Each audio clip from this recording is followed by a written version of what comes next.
RRB, l'invité du matin. Bonjour Jean-François Bodin. Bonjour Nicolas. Vous recevez ce matin le premier adjoint au maire de Nouméa. Oui, Jean-Pierre Delrieux, bonjour. Bonjour. Merci d'avoir accepté notre invitation. Vous êtes premier adjoint au maire de Nouméa, en charge notamment de la vie éducative.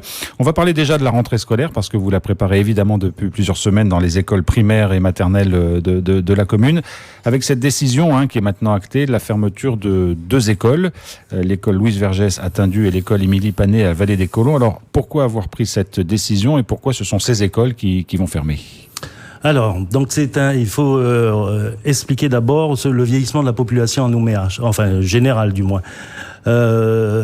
Juste pour mémoire, je me suis penché un peu sur le taux de natalité et en 1990, nous étions à 24 naissances pour 1000 habitants.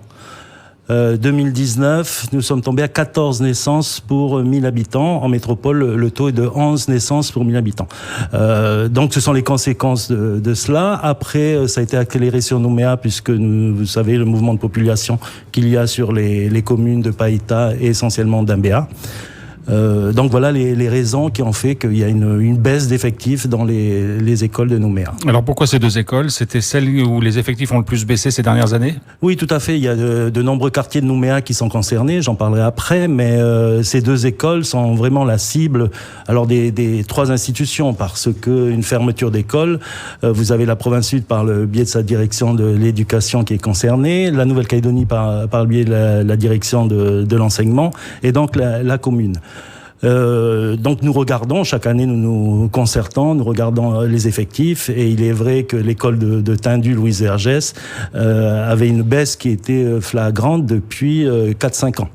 Donc nous avons essayé de remettre des enfants en CP, ça n'a pas marché. CE1, ils étaient réinscrits ailleurs, etc. Donc c'est tombé à l'eau. De manière identique à Vallée des Colons, l'école Émilie Panet. Cette année, il n'y a eu que 8 inscriptions en CP. Les effectifs sont déjà faibles dans cette école, puisqu'on a un CE1 qui est à 12 élèves. Donc il nous a semblé important de fermer cette école aussi, parce que si c'est pour avoir des classes à double ou à triple niveau, l'intérêt pédagogique n'est plus là.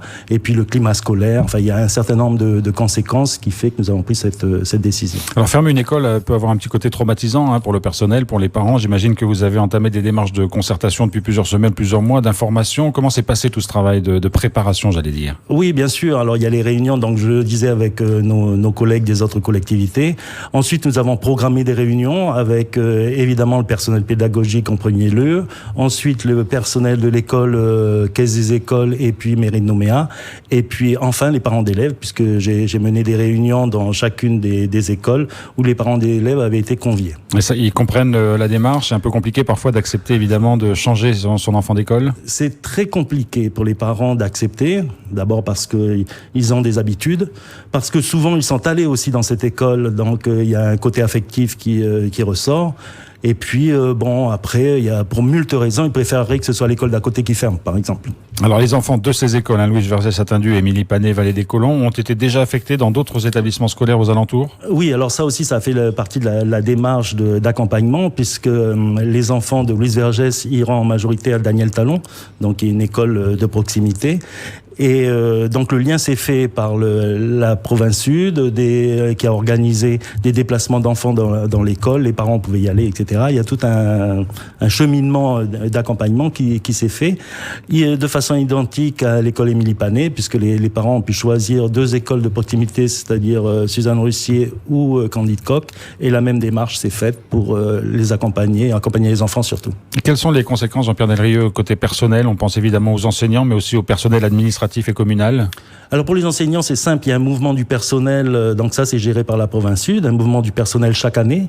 Donc les enseignants qui veulent changer de poste font leur liste de désirs, je dirais. Et donc ceux qui sont dans ces écoles qui ferment seront prioritaires sur les postes qui seront ouverts. De manière identique pour le personnel mairie et caisse des écoles, nous les avons réaffectés dans des écoles qui sont proches de leur lieu actuel. Alors, ce sont des écoles qui vont fermer à la fin de l'année, là, au mois de décembre. C'est leur dernier jour de fonctionnement, si j'ose dire, après la période de rentrée qu'on vivra d'ici 10 jours maintenant. Que vont devenir les locaux de ces écoles ? Alors, il y a plusieurs destinations. Nous ne voulons pas les laisser inutilisés, ces locaux, mais ce sont sûrement des institutions qui les reprendront ou la mairie pour ses propres moyens d'utilisation. Mais ça veut dire qu'il y aura aussi des changements dans les bureaux de vote ? Alors pour Parce l'instant, qu'on sait souvent que les bureaux de vote sont installés dans les écoles. Tout à fait. Alors le service se pose des questions. Pour celui de Louis Vergès, il est certain que ce sera dans une autre école. Et pour celui d'Émilie Panet, si c'est la mairie qui utilise les locaux, ils resteront ici ou sinon ils seront déplacés. De toute façon, ça c'est aussi planifié. Alors Jean-Pierre Delrieux, vous l'avez expliqué au début de cette interview, la fermeture de ces écoles est liée principalement à la baisse démographique et sur Nouméa. Est-ce que ça veut dire que dans les années qui viennent, vous regardez déjà de près d'autres établissements scolaires? Est-ce qu'il pourrait y avoir d'autres fermetures dans les années qui suivent? Oui, tout à fait. Avec certitude, il y aura un établissement qui fermera à Rivière-Salée. Parce que là, il y a une baisse d'effectifs. C'est un quartier aussi qui vieillit. Nous regardons de près toute la zone de Lansvata. Là aussi, il y a des baisses d'effectifs importantes. Et nous allons peut-être réorganiser le quartier de Magenta, parce qu'il y a des écoles qui se vident et d'autres écoles qui sont surpeuplées, je dirais, à côté. Donc là, il faut revoir la carte scolaire, le découpage des rues, des quartiers, etc. pour la carte scolaire. Toujours en concertation, évidemment, avec les enseignants, les parents. Enfin, il y aura toute une démarche d'accompagnement. Ah oui, tout à fait. Elle est importante. C'est essentiel pour que ce soit accepté. Alors Jean-Pierre Delrieux, on va revenir un tout petit peu maintenant sur le vote du 4 octobre dernier, le référendum. Oui. On a beaucoup vu qu'il y avait eu des mouvements dans les bureaux de vote, des drapeaux ici ou là, et une sorte de pression pour certains qui étaient mis sur les électeurs. Qu'est-ce que vous avez constaté, vous ? Alors dans le bureau de vote que je présidais, je n'ai rien constaté puisque c'est un bureau de vote qui est dans les quartiers sud et là, il n'y a pas eu de mouvement du tout.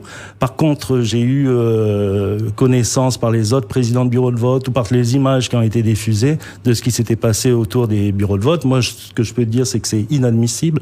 En démocratie, on peut pas avoir ça. La liberté, dans notre devise liberté, égalité, fraternité, la liberté, c'est que chacun puisse s'exprimer et n'entrave pas la liberté des autres, justement. Donc, je crois que ça a été intolérable. Dans les images qui ont été diffusées, ce qui m'a choqué, c'est l'utilisation qui a été faite des enfants. Comme enseignant, je me dis qu'on ne peut pas avoir des enfants qui gesticulent un dimanche sur le bord de la route avec des drapeaux. On ne sait pas ce qu'ils disent exactement. En plus, devant des écoles, le lieu qui est sanctuarisé, où ils apprennent la citoyenneté. Et donc, ce sont ces images que j'ai trouvées déplorables. J'espère que ça ne se reproduira pas. Il y a eu aussi quelques tensions, semble-t-il, à Rivière-Salée, là où étaient installés les bureaux de vote délocalisés pour les habitants des îles. Certains disent ce serait peut-être bien, s'il y a un troisième référendum, évidemment, de ne pas regrouper l'ensemble de ces bureaux de vote délocalisés. Vous avez commencé à regarder cette question ou pas du tout ? Pour l'instant, non. C'est l'État qui est à la manœuvre.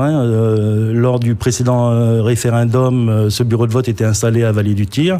Il a été demandé qu'il soit installé parce qu'il y a des plus grands nombres de votants à Rivière-Salée. Il y a 2 salles qui ont été mises à disposition. Maintenant, si pour une prochaine élection, il faut trouver d'autres salles ou s'organiser différemment, je crois que nous sommes ouverts à la mairie et le maire écoutera l'État sûrement. Jean-Pierre Delrieux, merci beaucoup d'avoir été avec nous. Merci pour votre accueil.